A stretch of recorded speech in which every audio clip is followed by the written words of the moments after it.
The grand marble halls of Valdoria Palace echoed with whispers that morning. Princess Elena stood at the window of the East Tower, her emerald gown catching the early sunlight as she watched the commotion below.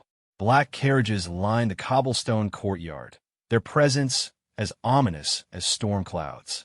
She had received the news just an hour ago from her most trusted lady-in-waiting, Margaret.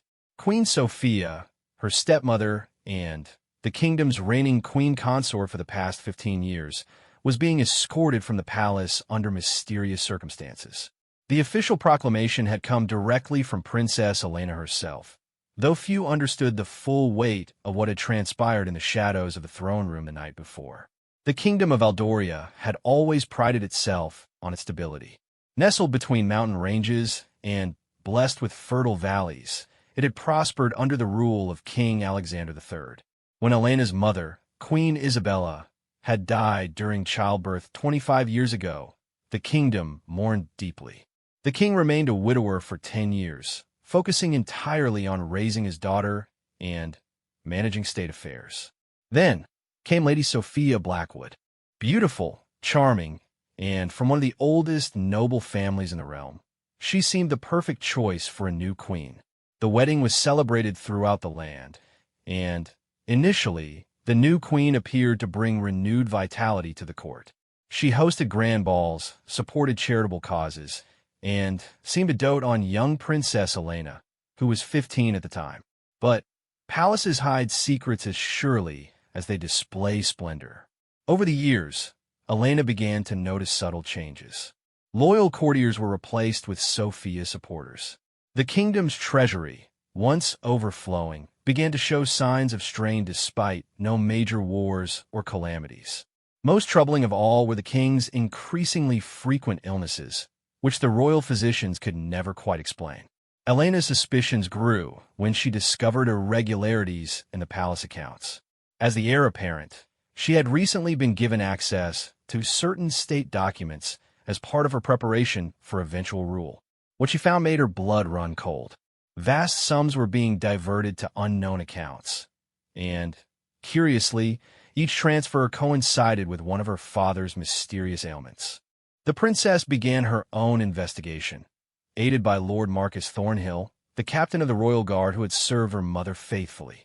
Marcus was a man of impeccable honor, his steel-gray hair and weathered face telling the story of decades spent protecting the crown. He had watched Elena grow from a precocious child to a formidable young woman, and he trusted her instincts. Together, they uncovered a web of deception that reached deep into the court. Queen Sophia had not simply been embezzling funds. She had been slowly poisoning the king with minute doses of nightshade extract. Not enough to kill, but sufficient to keep him weak and dependent. The ultimate goal appeared to be a slow decline that would eventually lead to his death, leaving Sophia as queen regent until Elena could be married off to one of Sophia's choosing, likely her nephew, the cruel and ambitious Duke of Ravenmore.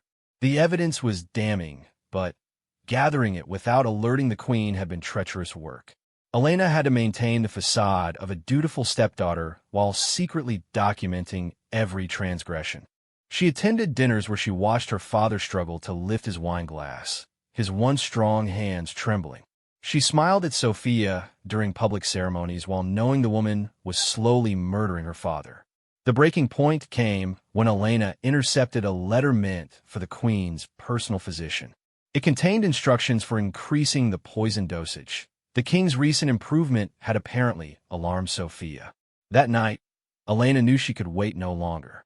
She confronted her father in his private chambers, laying out all the evidence before him. King Alexander, though weakened, was still sharp of mind when the poison's effects were at their lowest. The revelation transformed him. The gentle melancholy that had clouded his features for years was replaced by a terrible fury.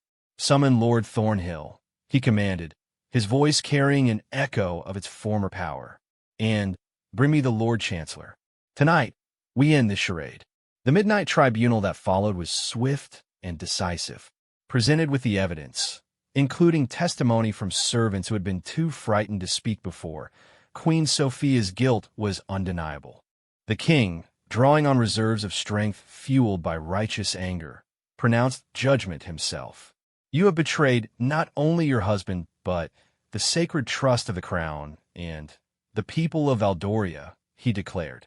"Your titles are stripped, your properties forfeit, and you are hereby banished from this realm. Should you ever return, it will be upon pain of death." Sophia had attempted to maintain her composure, claiming the evidence was fabricated, that Elena was a jealous child seeking to remove her stepmother. But when the royal physician, under pressure, confessed to his part in the poisoning scheme, her facade finally cracked. She looked at Elena with undisguised hatred. "You think you've won, little princess," she hissed. "But you know nothing of the forces I've set in motion. This kingdom will burn before you ever sit upon that throne." Now, as Elena watched the carriages depart, she couldn't shake the chill of those words. What had Sophia meant? What forces? The immediate danger was past, but the princess sensed this was only the beginning of a larger conflict. Margaret approached quietly, her footsteps barely audible on the stone floor. "Your Highness, the king requests your presence in the throne room." Elena turned from the window, squaring her shoulders. "How is he this morning?" "The physicians say he's already showing improvement now that the poisoning has stopped. They believe he will make a full recovery, given time." Relief flooded through Elena, though she kept her expression composed. A princess must always appear strong, especially in times of crisis. She had learned that lesson well over the past months of deception and investigation. As she made her way through the palace corridors, Elena noticed the change in atmosphere. Servants who had scurried past with downcast eyes now looked at her with something approaching hope. Guards stood a little straighter, their loyalty no longer divided between competing factions. The throne room doors opened before her, revealing a sight that made her heart soar. King Alexander sat upon the throne, his posture straight despite his ordeal. Color was already returning to his cheeks, and his eyes held a clarity she hadn't seen in years. "My daughter," he said, his voice warm with pride and gratitude. "Come, stand beside me." Elena ascended the dais and took her place at her father's right hand. The assembled courtiers, those who had remained loyal, and those who had wisely chosen to abandon Sophia at the first sign of her downfall, bowed deeply. "Let it be known throughout Valdoria," the king proclaimed, "that Princess Elena has saved not only her father's life, but the integrity of the crown itself. Her courage, wisdom, and dedication to truth have exposed a cancer that threatened to destroy us from within." The court erupted in cheers, but Elena noticed several faces that remained carefully neutral. Not all of Sophia's supporters had been rooted out, it seemed. She filed away their identities for future consideration. "Furthermore," the king continued, "I hereby name Princess Elena as my official heir and grant her the authority of Queen Regent in all matters of state during my recovery. Those who serve her serve me. Those who oppose her oppose the crown itself." This was more than Elena had expected. Regent authority at her age was almost unprecedented. But as she looked at her father, she saw the calculation in his eyes. He knew his recovery would take time, and the kingdom needed strong leadership now. Moreover, this public declaration would make it much harder for any of Sophia's remaining allies to move against them. Lord Thornhill stepped forward from his position near the throne, his armor gleaming. "The royal guard stands ready to serve Her Highness the Princess Regent," he declared, his voice carrying to every corner of the vast hall. Other nobles quickly followed suit, pledging their loyalty with varying degrees of enthusiasm. Later, in the private council chambers, Elena met with her closest advisors. Besides Lord Thornhill, there was Lady Catherine Westwood, the shrewd Treasury Chancellor who had helped uncover the financial crimes, Sir Edmund Grayson, the aging but brilliant spy master, and, surprisingly, Duke Roderick of Ironwood, a powerful noble who had walked a careful line during Sophia's reign, but now seemed ready to fully commit to Elena's cause. "Your Highness," Sir Edmund began, his eyes twinkling beneath bushy white eyebrows, "while we celebrate today's victory, I must inform you of troubling intelligence. Queen Sophia's threats were not empty.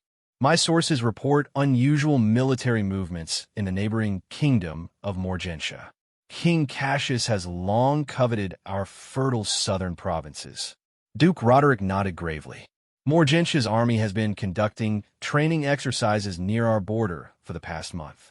I thought it merely saber-rattling, but now we must consider that Sophia may have promised them something in exchange for support, Elena finished.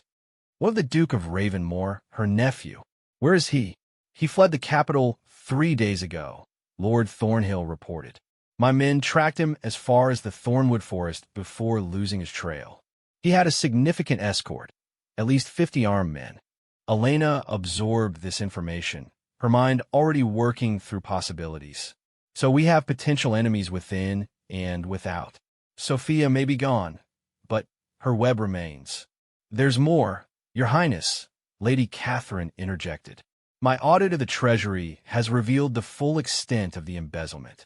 Nearly a third of the kingdom's gold reserves are missing. Without those funds, maintaining our army at full strength will be challenging. The weight of responsibility settled on Elena's shoulders like a heavy cloak. She was 25 years old, trained in statecraft, but untested in actual rule. Now she faced the possibility of war, economic crisis, and internal rebellion all at once. We need information, she decided. Sir Edmund, I want every spy you have working to uncover Sophia's network. Who did she correspond with? What promises were made?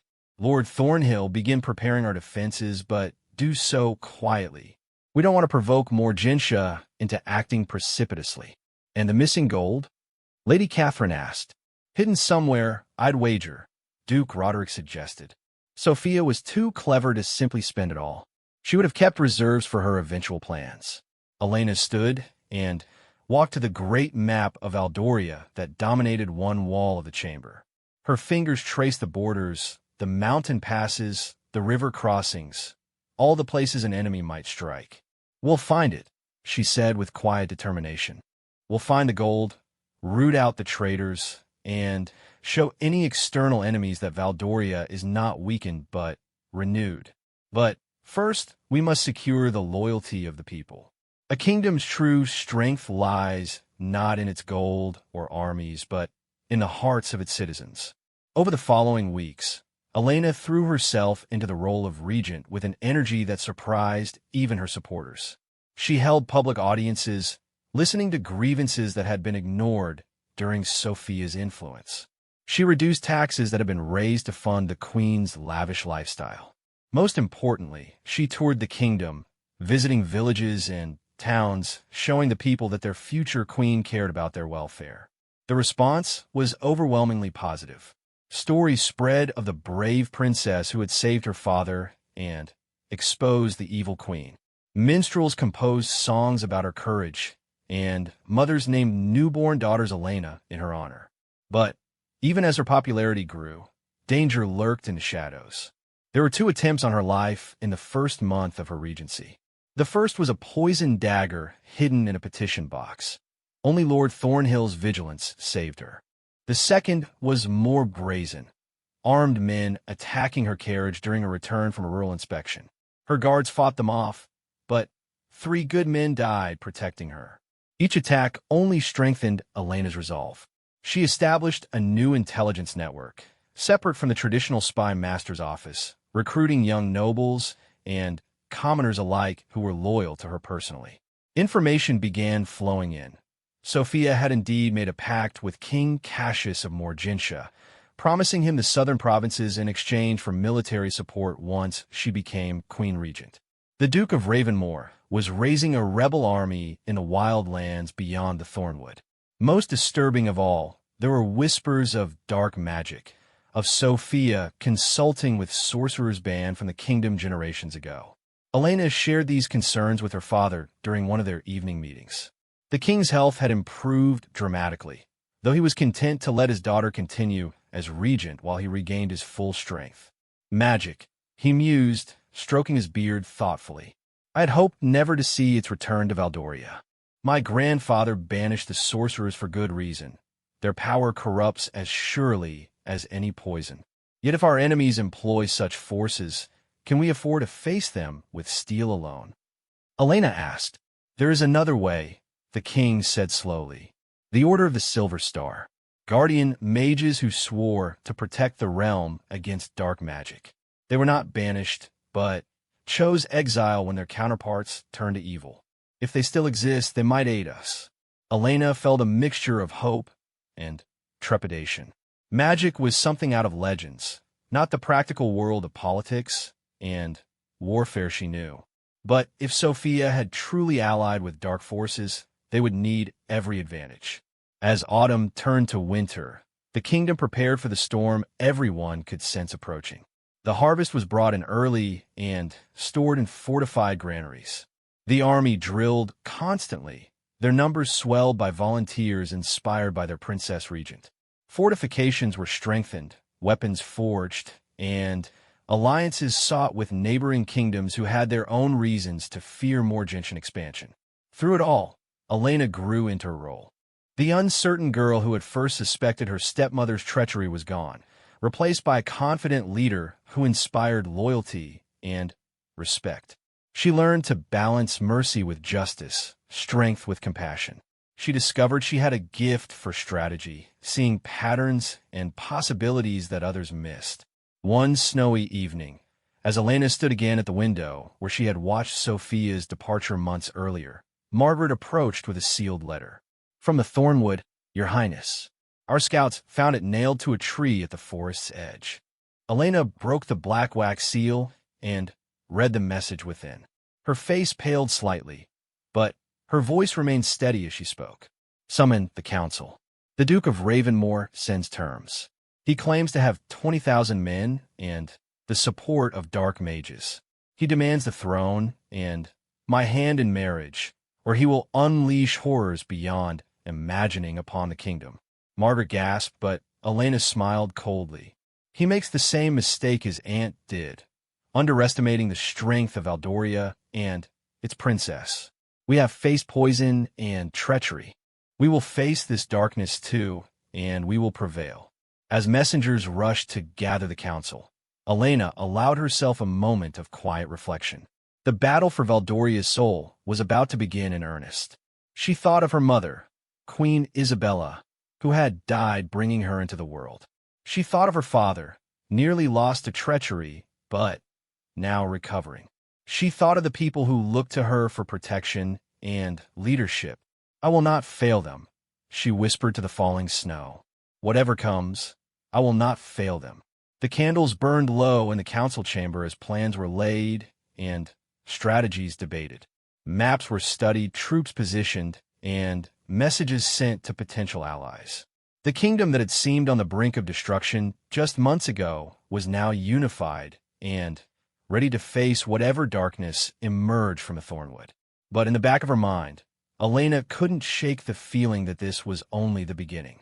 Sophia's web was vast and complex, and cutting off the spider had not destroyed it.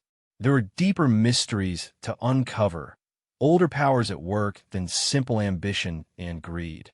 As the first phase of her story drew to a close, Princess Elena of Valdoria stood ready to face her destiny.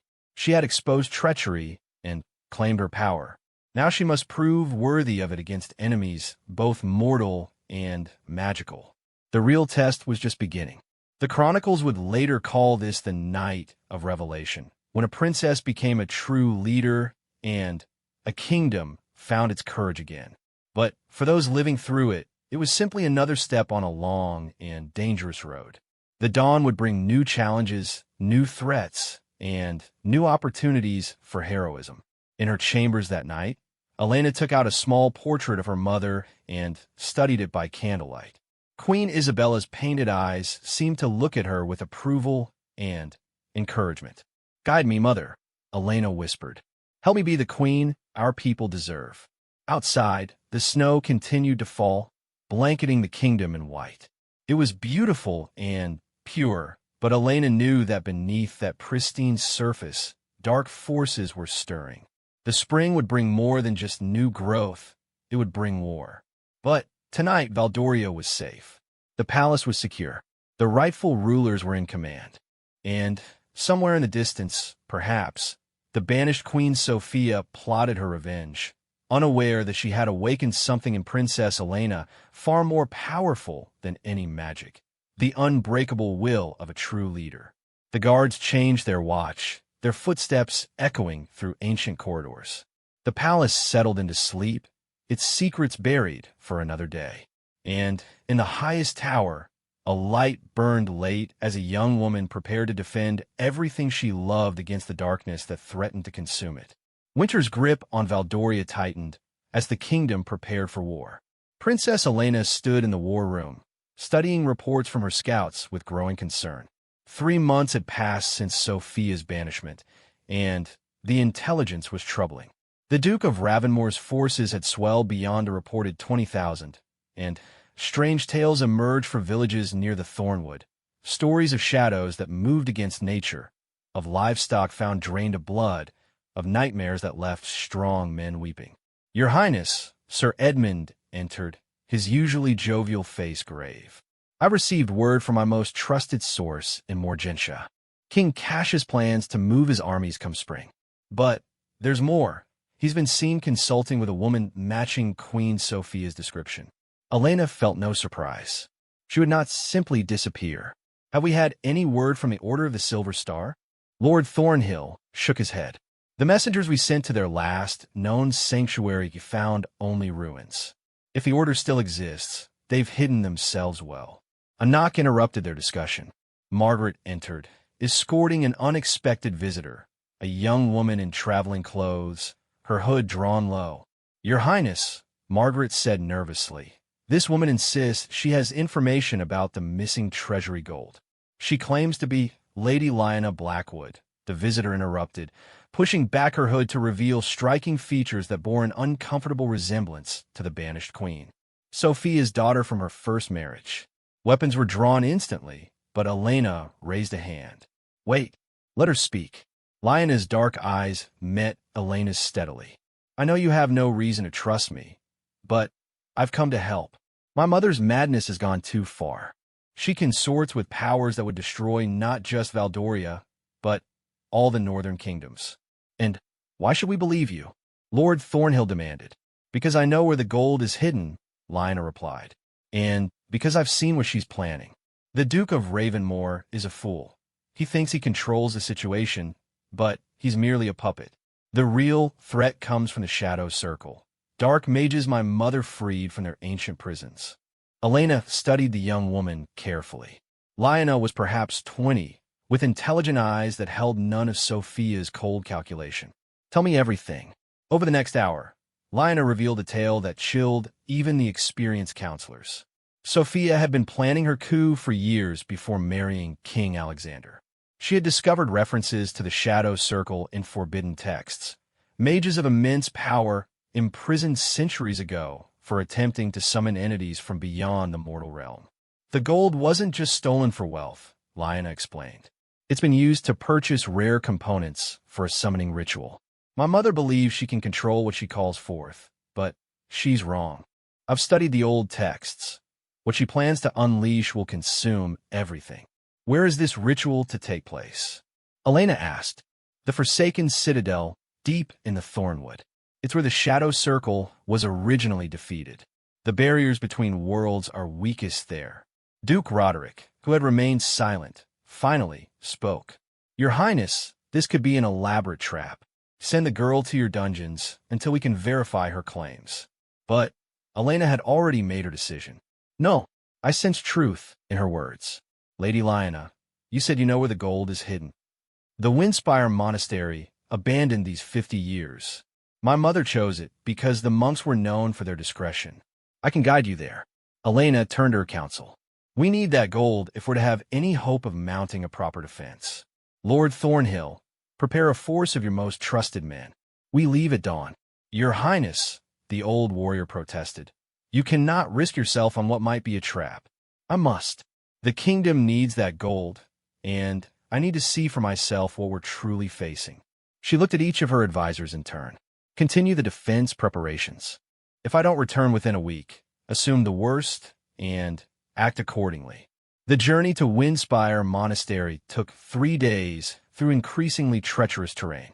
Elena rode alongside 50 of the Royal Guard's finest, with Lyanna guiding them through paths known only to locals and smugglers. Lord Thornhill commanded the force, his vigilance never wavering despite Elena's growing confidence in their guide. As they climbed into the mountains, Lyanna rode beside Elena, sharing more of her story. "I was raised away from court," she explained. "My mother thought me too soft, too much like my father. He died when I was young. A hunting accident, they said, though I've wondered since." "You think she killed him?" "I think my mother has been removing obstacles to her ambitions for longer than anyone realizes. When she married your father, I hoped she had found what she wanted. But power only fed her hunger for more." They reached the monastery as dusk fell on the third day. The ancient structure clung to the mountainside like a stone barnacle, its towers crumbling, but its foundations still solid. As they approached, Elena felt a chill that had nothing to do with the mountain air. There, Lyanna pointed to what appeared to be a solid wall. "The monks built hidden chambers for their most precious relics. My mother discovered them through old architectural plans. It took careful searching, but they found a concealed entrance. Beyond lay a network of chambers carved from living rock. And there, stacked in neat piles that seemed to glow in the torchlight, was Valdoria's missing gold. By the crown, Lord Thornhill breathed. There must be nearly the entire stolen amount, Elena finished. She kept it all here, waiting." She turned to Lyanna. "Waiting for what?" "The ritual requires specific celestial alignments. The next opportunity is the spring equinox, barely 2 months away." She needed the gold nearby to quickly purchase the final components once the time was right. Elena ordered her men to begin loading the gold onto the pack horses they brought. But as they worked, she noticed something else in the deepest chamber: texts and scrolls bearing symbols that seemed to writhe in the flickering light. "Don't look at them directly," Lyanna warned. "Those are copies of the Shadow Circle's writings. Even transcriptions carry a taint." But Elena had already seen enough. The diagrams showed rituals of summoning, of opening doorways between worlds. And the entities depicted on the other side, she shuddered and turned away. The journey back to the capital took longer, burdened as they were with gold. They traveled carefully, taking different routes to avoid potential ambush. But the attack, when it came, was unlike anything they had prepared for. It was their last night before reaching the safety of the capital. The camp was well guarded, sentries posted at all approaches. Yet the enemy came from above, winged shapes that blotted out the stars, carrying riders in black armor. "Dark Knights!" Lyanna shouted. "My mother's elite guard, transformed by shadow magic." The battle was fierce and chaotic. The winged mounts, creatures that seemed part bat, part nightmare, swooped down with talons extended. Their riders wielded weapons that trailed darkness, leaving wounds that festered with unnatural speed. Elena found herself fighting back-to-back with Lord Thornhill, her sword work tested as never before. She had trained with masters since childhood, but this was different. Each parry sent shock waves of cold through her arms, and the enemy seemed to anticipate her moves with uncanny precision. "The princess," one of the Dark Knights called out. "Take her alive. The mistress commands it." This proved their weakness. Needing to capture rather than kill Elena gave the defenders an advantage. The royal guard fought with desperate courage, and gradually the tide turned. Lyanna proved her loyalty beyond doubt during the battle, wielding powers Elena hadn't suspected.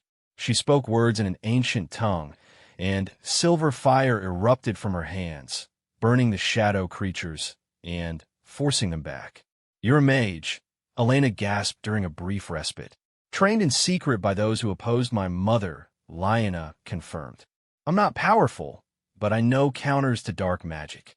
When dawn broke, 12 Dark Knights lay dead, their mounts dissolving into shadow and foul-smelling smoke. But the victory came at a cost.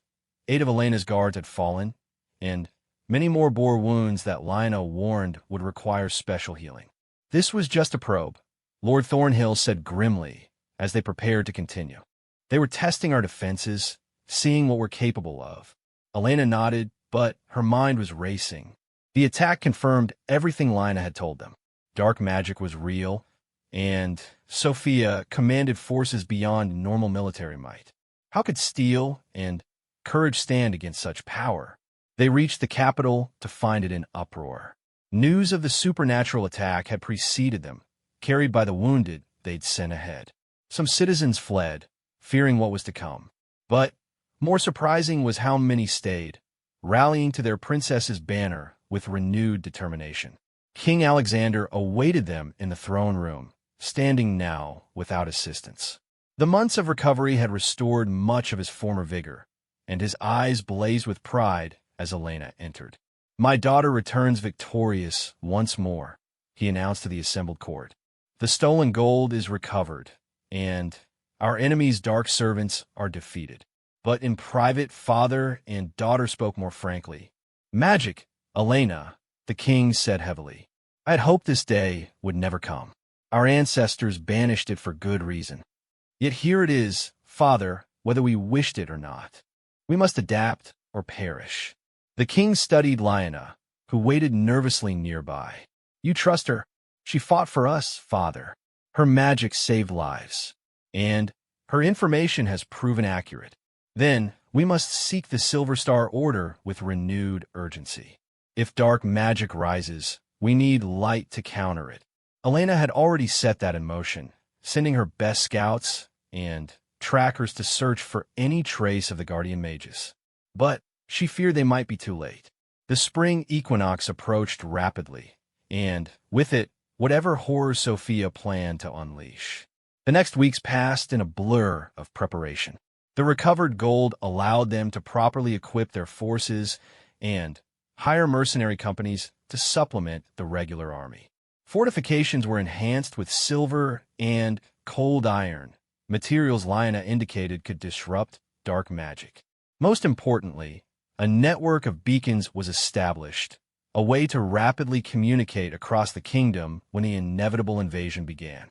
Elena hardly slept, dividing her time between military planning and studying what defenses against magic could be mounted. Lyanna proved invaluable, teaching select guards basic wards and protections. It wasn't much against true mages, but it was better than nothing. Then, just a month before the equinox, a breakthrough came from an unexpected source. Sir Edmund's spies reported strange activity in the Whispering Mountains, far to the north. Lights had been seen in peaks considered impassable, and shepherds spoke of finding mysterious symbols carved into rocks. "The Silver Star Order," Elena said immediately. "They're trying to send us a message. Or it's another trap," Duke Roderick cautioned. "Perhaps, but we're running out of options." Elena made her decision. "I'll take a small force and investigate. Lord Thornhill, you'll command the defenses here. If we don't return before the equinox, you will return," the old warrior said firmly. "I'll not lose another queen to dark forces." The expedition to the Whispering Mountains included just 20 riders, Elena, Lyanna, and a handpicked group of guards and scouts. They traveled in secret, using hidden paths and moving mostly at night. The journey took a week through increasingly difficult terrain. As they climbed higher, the very air seemed to change. It became clearer, purer, charged with an energy that made Elena's skin tingle. Lyanna confirmed what she suspected. They were entering a place of power, where the barriers between the physical and magical worlds grew thin. On the 7th night, as they camped beside a crystal-clear mountain lake, they were approached by figures in silver robes. Elena's guards reached for weapons, but she stopped them with a gesture. "Princess Elena of Valdoria," the lead figure said, lowering his hood to reveal an ageless face marked by wisdom and sorrow. "We have been expecting you. You the Silver Star Order? What remains of it? I am Archmagus Aldrich. We have watched from afar as darkness gathers around your kingdom. The seals we placed long ago are weakening, and soon they will break entirely." Elena felt both relief and fear. "Then you'll help us? We will do what we can, but understand, we are few, and the enemy has had years to prepare. The Shadow Circle was imprisoned, not destroyed. Your stepmother has given them form again, and they hunger for revenge." Over the following days, Elena learned truths that shook her understanding of the world. Magic had once flowed freely through all lands, but its corruption had nearly destroyed civilization. The Silver Star Order and their dark counterparts had waged a secret war for centuries before the final confrontation that saw the Shadow Circle imprisoned. Magic is neither good nor evil, Aldrich explained as they stood atop the Order's hidden sanctuary. It simply is, but it amplifies what lies within those who wield it. The pure become purer, the corrupt become monstrous. That is why we chose exile, to avoid the temptation of using our power to rule. But now you must use it, Elena said, or all will be lost. Yes, the equinox approaches, and, with it, the Shadow Circle's moment of greatest power. They will attempt to open a permanent gateway to the void, allowing entities of pure entropy to enter our world. If they succeed, he didn't need to finish. Elena spent precious days learning what she could from the Order. To her surprise, she discovered she had a minor talent for magic. Nothing like Lionel's trained abilities, but enough to activate certain protective artifacts. Aldrich gifted her with a silver circlet that would shield her mind from magical influence, and a sword blessed to cut through supernatural defenses. But time was running short. Reports arrived via magical communication that Morgentia's armies were massing at the border, and the Duke of Ravenmore's forces were emerging from the Thornwood. The two-pronged invasion would begin with the equinox. We must return immediately, Elena decided. Will you come with us? Aldrich nodded gravely. 20 of our Order will accompany you. It's not many against the darkness arrayed before us, but we will stand with Valdoria. The journey back was swift, aided by magic that shortened distances and concealed their passage. Elena arrived at the capital just 3 days before the equinox to find the kingdom in final preparations for war. Her father greeted her with relief and immediately called a war council. Morgentia's forces number 50,000, Lord Thornhill reported. Ravenmore has perhaps 30,000, plus whatever dark creatures he can summon. Our forces, including mercenaries and militia, total 40,000. Numbers won't decide this battle, Aldrich interjected, causing several counselors to start at the presence of a true mage. The real fight will be at the Forsaken Citadel. If the Shadow Circle completes their ritual, mortal armies become irrelevant. Elena stood, decision crystallizing. Then we divide our forces. Father, you'll command the defense against Morgentia. Your experience and the kingdom's love for you will inspire the troops. Lord Thornhill, you'll face Ravenmore's forces. Use the terrain to your advantage. Make them pay for every mile. And you, my daughter? King Alexander asked, though he already knew the answer. I'll lead a strike force to the Forsaken Citadel. If we can disrupt the ritual, we might turn the tide of the entire war. It's suicide, Duke Roderick protested. The Citadel will be heavily defended, and you'll be in the heart of their power. Perhaps, but it's our only chance. Elena looked around the room at faces both fearful and determined. We've faced treachery and survived. We've faced dark magic and endured. Now we face our greatest test. But we are Valdoria. We are the shield against darkness, and we will not break. The room erupted in cheers, lords and knights pledging their swords to the cause. Plans were refined, orders issued, and the great mechanism of war set in motion. On the eve of the equinox, Elena stood once more at her window, but now she was dressed in armor that gleamed with silver tracery. Below, the courtyard teemed with activity as her strike force prepared to depart. 300 of the finest warriors in the kingdom, 20 Silver Star mages, and volunteers who knew this might be their last ride. Lionel entered quietly. The signs are beginning.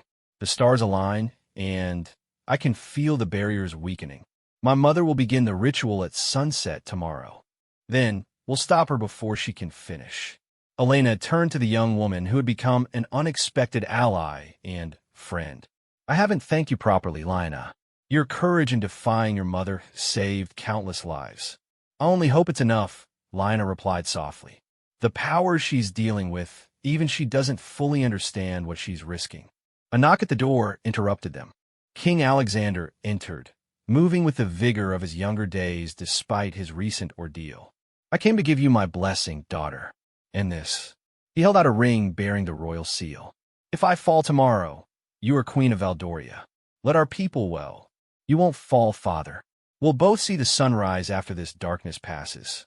The king embraced her, and for a moment they were simply father and daughter, not monarch and heir. "Your mother would be so proud," he whispered. "As am I." As dawn approached on the day of the equinox, 3 armies prepared for battle. In the south, King Alexander marshaled his forces to meet the Morgentian invasion. In the east, Lord Thornhill positioned his troops to blunt Ravensmore's assault. And in the deep forest, Princess Elena led her strike force toward the Forsaken Citadel, and a confrontation that would determine the fate of all. The chronicles would name it the day of 3 battles, when the kingdom of Valdoria stood against overwhelming odds. But for those riding through the pre-dawn darkness, it was simply the day they would discover whether courage and hope could triumph over shadow and despair. As the first rays of sunlight pierced the forest canopy, Elena raised her blessed sword high. "For Valdoria," she cried, and 300 voices answered as one. Behind them, the Silver Star mages began to chant, their power building like a gathering storm. Ahead, the Forsaken Citadel loomed, wreathed in unnatural darkness. The final battle was about to begin. The Forsaken Citadel rose from the heart of the Thornwood like a cancer-made stone. Ancient beyond memory, its twisted spires defied natural architecture, reaching toward the darkening sky with grasping fingers. As Elena's strike force approached, the very forest seemed to recoil from the structure. Trees grew stunted and wrong, their branches twisted into agonized shapes.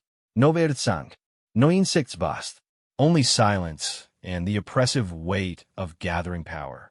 "The outer defenses," Aldrich warned, his voice strained. "They've restored the terror wards. Men will begin to feel unreasoning fear soon." Elena felt it already, a cold dread seeping in her bones, whispering that all was lost, that she should flee while she still could. The silver circlet on her brow grew warm, fighting off the magical assault on her mind. "Hold fast," she commanded her forces. "Remember why we're here. Remember what we protect." The strike force had swelled during their journey. Messages had spread throughout the kingdom of the princess's desperate mission, and warriors had come from every corner of Valdoria to join the assault. Grizzled veterans stood beside young soldiers. Noble knights rode alongside common mercenaries, all united by a single purpose: to stop the darkness before it consumed everything they loved. As they entered the citadel's outer grounds, the first defenders appeared. Not human soldiers, but creatures of shadow and bone, remnants of the citadel's original garrison, transformed by centuries of dark magic. They moved with unnatural speed, wielding weapons that seemed to drink in the light. "Silver Star, forward," Aldrich commanded. The 20 mages spread out, weaving shields of light that pushed back the darkness. "Strike now while we hold them." The battle was joined with a crash that shook the cursed ground. Elena led from the front, her blessed blade cutting through shadow stuff that mortal weapons couldn't touch. Beside her, Captain Marcus Ridley of her personal guard fought with mechanical precision, each strike calculated to protect his princess. Lyanna had positioned herself with the mages, her lesser power still valuable in maintaining the light shields. She watched with growing alarm as the shadow defenders kept coming, seemingly endless in number. "They're stalling us," she called to Elena during a brief respite. "Every moment we waste here, the ritual continues within." Elena knew she was right. Looking around, she made a hard decision. "Aldrich, can you and your mages hold the courtyard?" The Archmagus, silver fire dancing around his staff, nodded grimly. "We can, but for how long I cannot say. The Shadow Circle's power grows with each passing moment. Then, hold as long as you can. Captain Ridley, select 50 of our best. We're punching through to the Citadel proper." "Your Highness," Ridley protested, "splitting our forces is our only chance. We can't win a battle of attrition. We need to reach Sophia before the ritual completes." As Elena's assault team formed up, word came via magical sending from the other battlefronts. King Alexander had engaged the Morgentian army at Southbridge, holding the vital river crossing despite being outnumbered.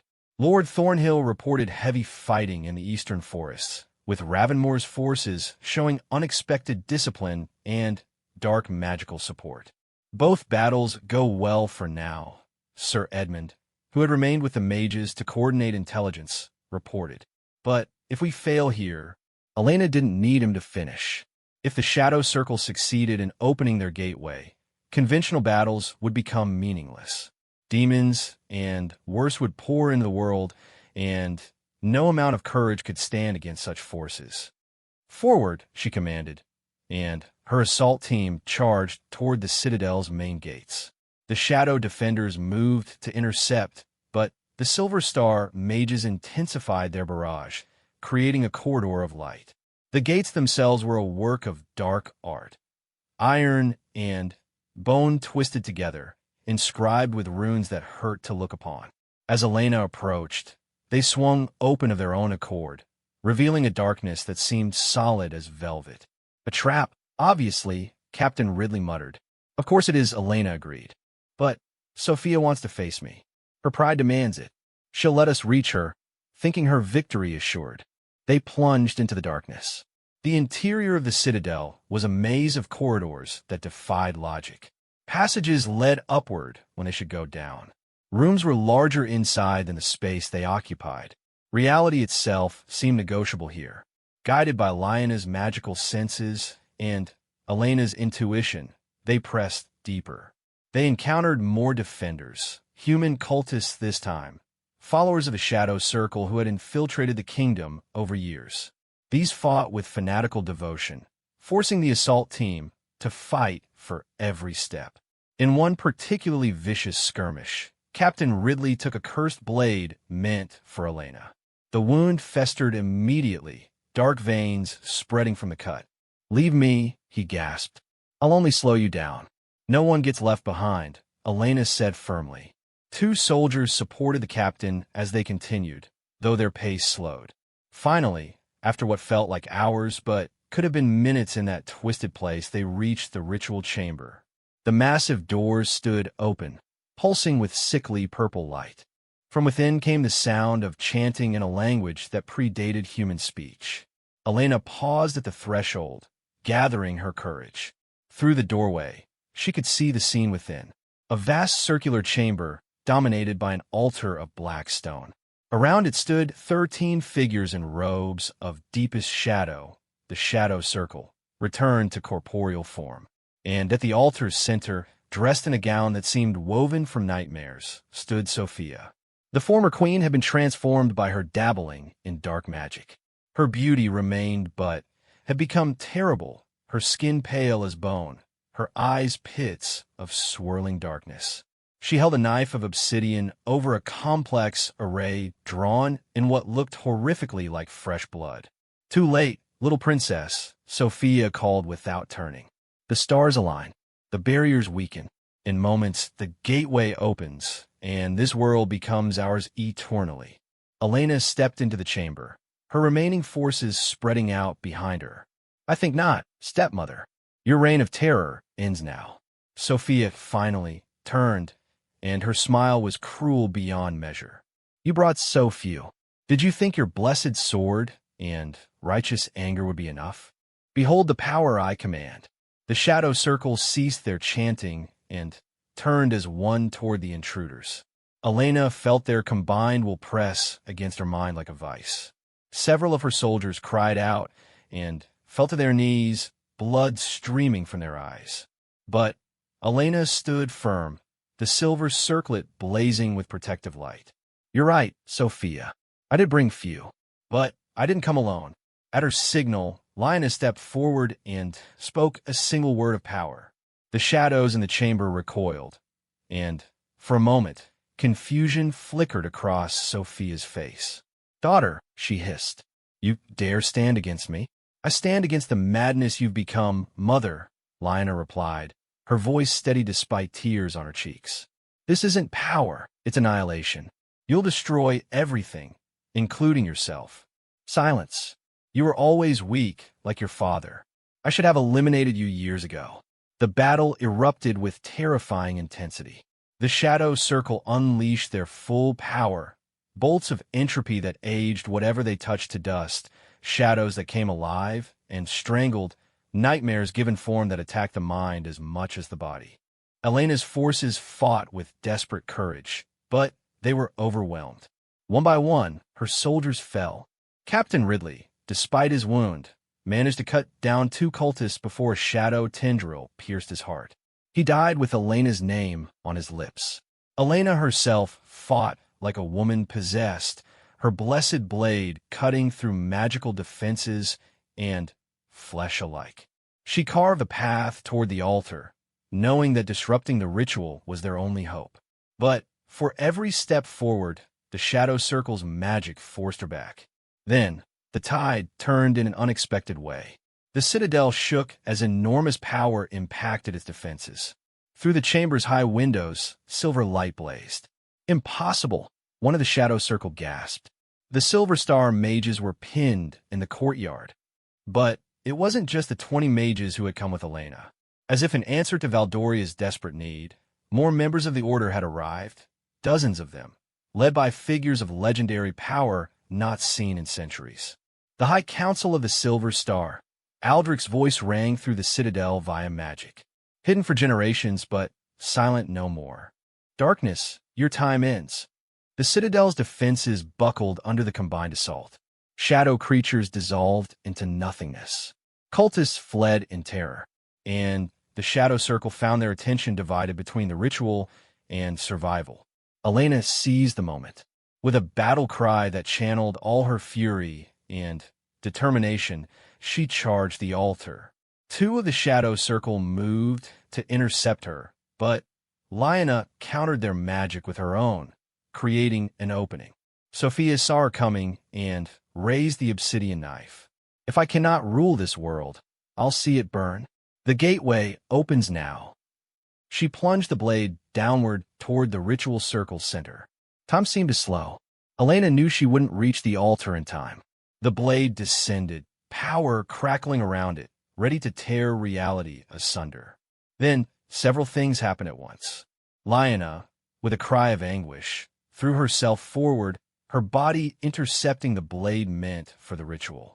Her mother's eyes widened in shock as the knife pierced her daughter's heart. Elena's blessed sword, thrown with all her strength, struck the altar itself. The black stone cracked, disrupting the carefully drawn ritual circle. And the Silver Star mages, having breached the citadel's defenses, poured their combined power into the chamber. White light meeting darkness in a collision that shook the foundations of the world. The incomplete ritual collapsed catastrophically. The Shadow Circle, tied to its power, screamed as they were pulled back into the void they had sought to unleash. The gateway, partially opened, became a maelstrom that consumed its creators. No. Sophia shrieked, her perfect features twisting with rage and, perhaps, the first touch of grief. This isn't possible. I am darkness incarnate. You're finished, Elena said quietly, having reached the altar at last. She cradled Lyanna's dying form, while keeping her recovered sword pointed at her stepmother. Your own daughter gave her life to stop you. Does that mean nothing? For a moment, humanity flickered in Sophia's eyes as she looked at Lyanna. Then, the darkness reasserted itself. She was weak. You're all weak. And this isn't over. The seeds I've planted will grow. The darkness will rise again, and the collapsing ritual finally claimed her. Sophia's form dissolved, pulled into the void along with her dark masters. Her final scream echoed through dimensions before cutting off abruptly. The chamber fell silent except for Lyanna's labored breathing. Elena held her gently, tears flowing freely. Did we win? Lyanna whispered. Yes. Thanks to you, we won. A sad smile touched Lyanna's lips. Tell them I chose the light. Her eyes closed, and she breathed no more. The forsaken citadel began to collapse, its existence tied to the dark magic that had created it.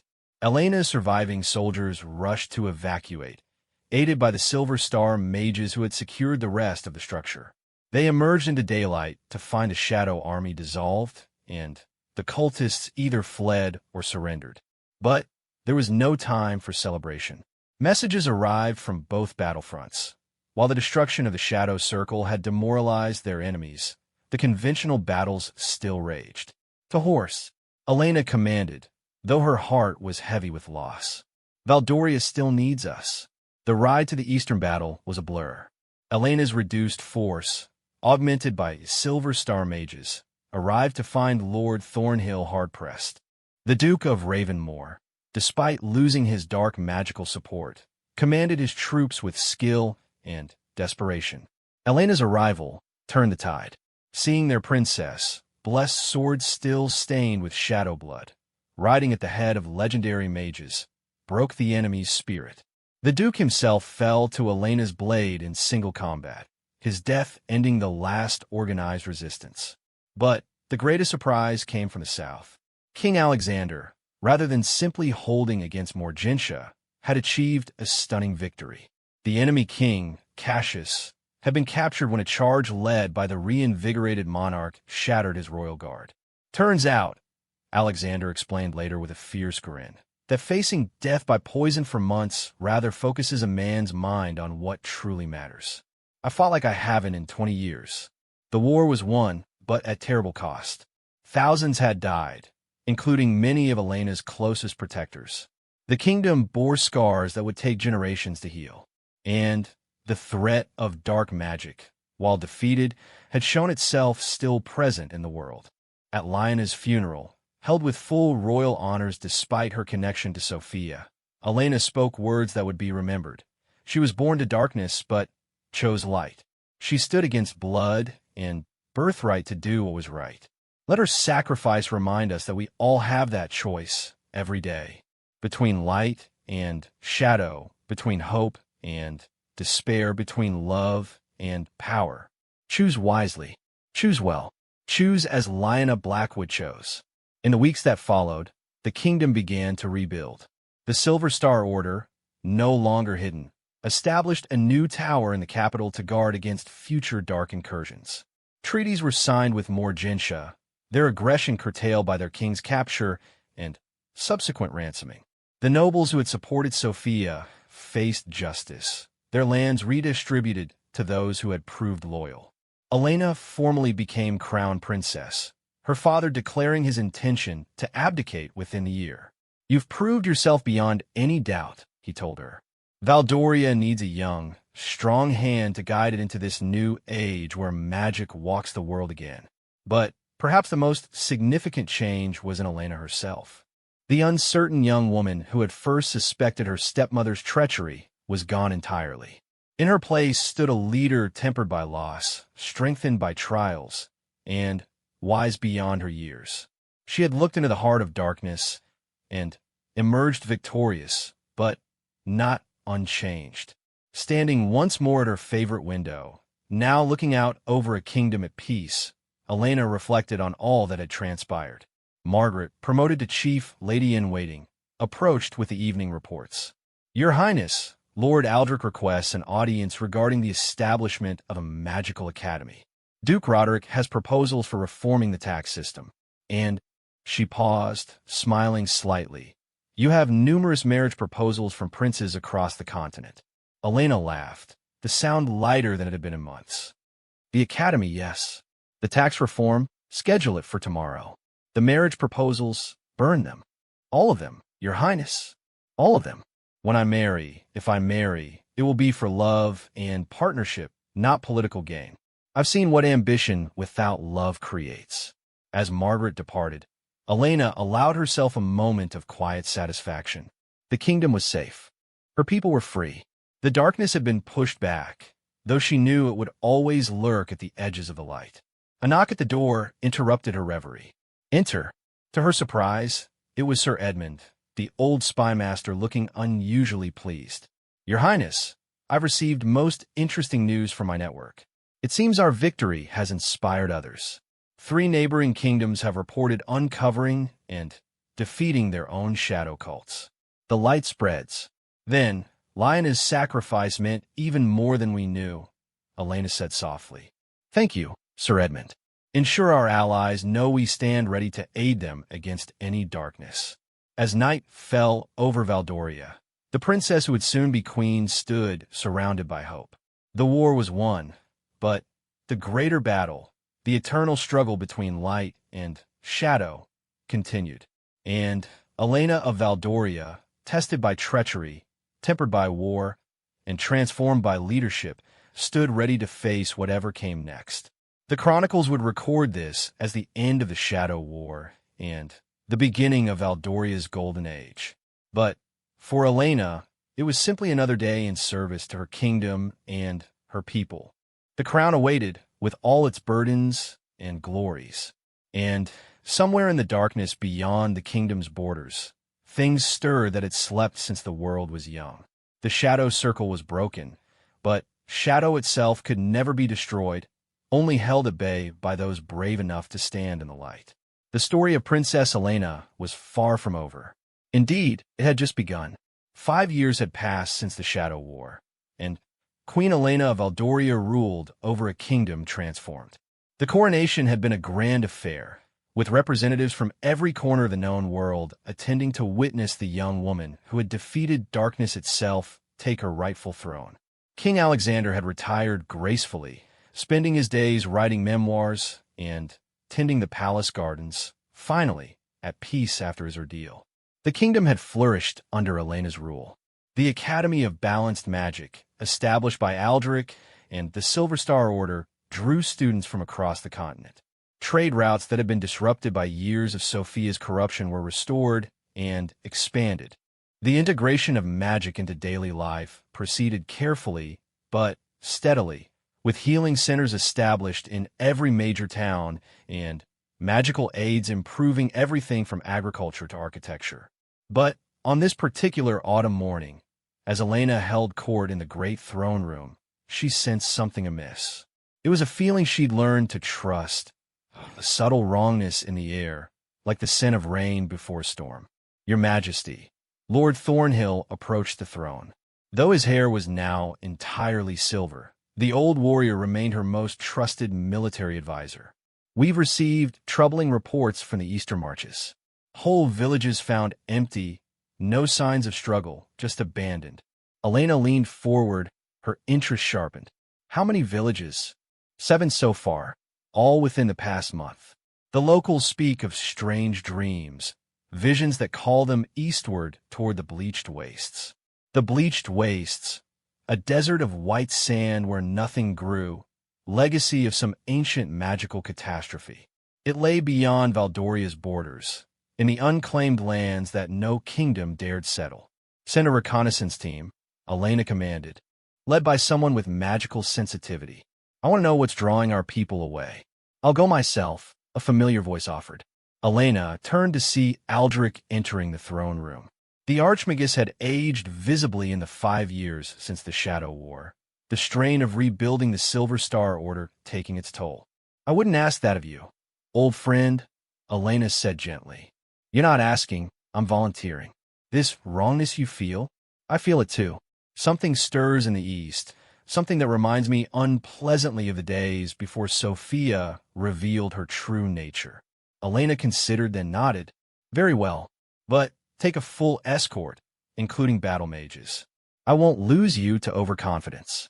As the court session continued with more mundane matters, trade disputes, noble marriages, tax assessments, Elena's mind remained partially focused on the mystery of the empty villages. She had learned to trust her instincts, honed by years of deception and battle. That evening, in her private study, she met with her inner circle.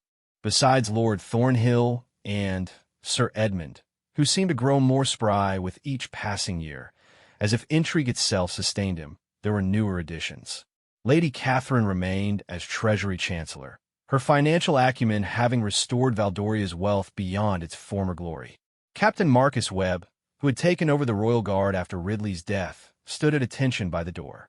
And, surprisingly, Duke Roderick had become one of her most valuable advisors, his pragmatism balancing her sometimes idealistic visions. The empty villages concern me, Elena began without preamble. But they're not the only strange reports. Sir Edmund. The spy master consulted his ever-present notes. 3 merchant caravans have gone missing on the Eastern trade route. The survivors, and there are precious few, speak of their companions walking into the desert as if in a trance, ignoring all calls to return. And there's more. Similar incidents reported in Morgentia, Drakemore, even as far south as the Sapphire Coast. A pattern emerges, Duke Roderick observed. Whatever this is, it's not confined to Valdoria. Your Majesty, Lady Catherine interjected. There's an economic aspect as well. The Eastern trade route is vital for our silk and spice imports. If it becomes impassable, the trade concerns are secondary, Elena said firmly. Our people are vanishing. That takes precedence. She stood and walked to the great map on the wall, studying the eastern regions. How long before we hear from Aldrich? 3 days to reach the borderlands, perhaps another 2 to investigate. Lord Thornhill calculated. Call it a week before. He was interrupted by a flash of silver light in the center of the room. A magical sending, but corrupted somehow, its usual clear tone replaced by static-filled urgency. Aldrich's voice emerged, strained and fearful. Elena, danger beyond, the 1,000-year seal is broken. They wake, send everything. The first ones return. The message cut off abruptly, leaving shocked silence in its wake. The first ones. Duke Roderick was first to speak. That's mythology, children's tales. So was the Shadow Circle. Once, Elena reminded him grimly. She turned to Sir Edmund. Everything your archives have on the first ones. I want it within the hour. Lord Thornhill, mobilize the army. Full activation. Your Majesty, the old general said carefully. A full mobilization based on a fragmentary message? Aldrich is the most powerful mage alive. Something frightened him enough to risk a corrupted sending rather than wait for clear communication. That's enough for me. As her advisors scattered to their tasks, Elena remained, staring at the map. The first ones, she knew the legends, of course. Everyone did. The original inhabitants of the world, beings of immense magical power who had ruled before humans arose. They had supposedly been sealed away eons ago by the combined might of all younger races, their civilization buried beneath the bleached wastes. But if the seal was broken, a knock at the door interrupted her thoughts. Enter. To her surprise, it was her father. Alexander moved slowly but steadily, his cane more for dignity than necessity these days. I heard about the mobilization, he said without preamble. The servants are already gossiping. What threatens us now? Elena explained quickly, watching her father's face grow increasingly grave. I had hoped this day would never come, Alexander said when she finished. Your grandfather told me stories, passed down through generations of kings. Not public legends, but secret histories. The first ones weren't just sealed away, they were put to sleep. The seal was meant to be eternal, but Elena prompted. But it was powered by a magical artifact called the Eternus Stone. Your grandfather believed it was hidden somewhere in the bleached wastes. If something has happened to it, Elena felt the pieces clicking together. Sophia, even dead, her poison spreads. She must have discovered references to the stone, perhaps even sent agents to find it before the Shadow War. Or one of her surviving followers completed her work, Alexander suggested. My daughter, this threat makes the Shadow Circle look like children playing with fire. The first ones predate human magic, human understanding. If they truly wake, then we face them, Elena said with more confidence than she felt. We've overcome darkness before. This isn't darkness, Elena. This is something alien, something that sees us as we see ants. The legends say they were sealed not because they were evil, but because they were utterly indifferent to younger races. We were beneath their notice, except as occasional annoyances to be swept away. Over the following days, the kingdom transformed once again into a military state. Veterans of the Shadow War found themselves called back to service, their experience with supernatural threats invaluable. The Silver Star Order recalled every member from across the continent, preparing defenses both magical and mundane. But it was Sir Edmund who provided the most crucial intelligence, drawn from archives so old the parchment crumbled at touch. The first ones, he reported to an emergency council, were said to be creatures of pure thought given form. They shaped reality by will alone, creating and destroying with equal ease. The bleached wastes were once their greatest city, until the alliance of younger races managed to turn their own power against them. How? Elena asked intently. The records are fragmentary, but it seems they used the first one's greatest strength against them. These beings were so powerful that they couldn't conceive of defeat by lesser creatures. That arrogance was exploited. The Eternus Stone was created from their own crystallized thoughts, turned into a prison of their own making. And now someone has damaged or destroyed the stone, Lord Thornhill concluded. Brilliant. So we face beings that can reshape reality, and our ancestors' only solution was a trick that won't work twice. Perhaps, Elena said thoughtfully, but we have advantages our ancestors lacked. We have structured magic through the Silver Star Order. We have alliances with neighboring kingdoms. And we have knowledge of what's coming. A commotion outside interrupted the council. Guards burst in, escorting a figure that made Elena's heart sink. One of Aldrich's escort mages, his robes torn and stained with blood. Your Majesty, he gasped, falling to one knee. Lord Aldrich, the expedition. Only I escaped to bring word. Calm yourself, Elena said, though her own heart raced. Water for this man. Then, tell us everything. The tale that emerged was worse than their darkest fears.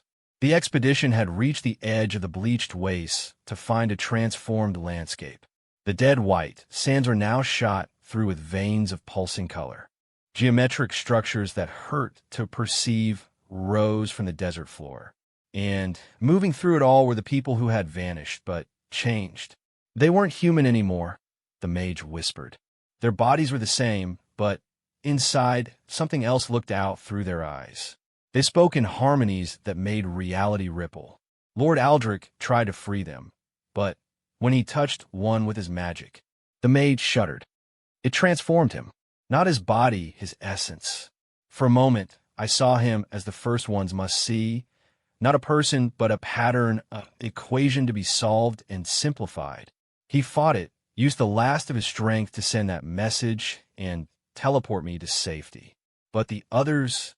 Elena closed her eyes, mourning the loss of the great mage who had been instrumental in saving the kingdom. But there was no time for grief. How many transformed humans did you see? Thousands. And more arriving every hour, drawn by dreams we couldn't perceive. They're building something in the deep desert. A city, perhaps, or a gateway, Elena finished. They're using human bodies as anchors to pull themselves fully into our reality. The full scope of the threat was becoming clear. This wasn't an invasion in any conventional sense. It was a reclamation. The first ones were taking back what they considered theirs, and humanity was simply raw material to be repurposed. Send messages to every allied kingdom, Elena commanded. This threatens us all. We need a united response, and we need it now. Over the following week, as reports of disappearances accelerated, representatives arrived from across the continent.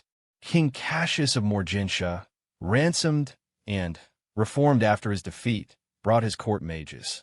The Duke of Drakemore arrived with his famed cavalry. Even nations that had been enemies united in the face of extinction.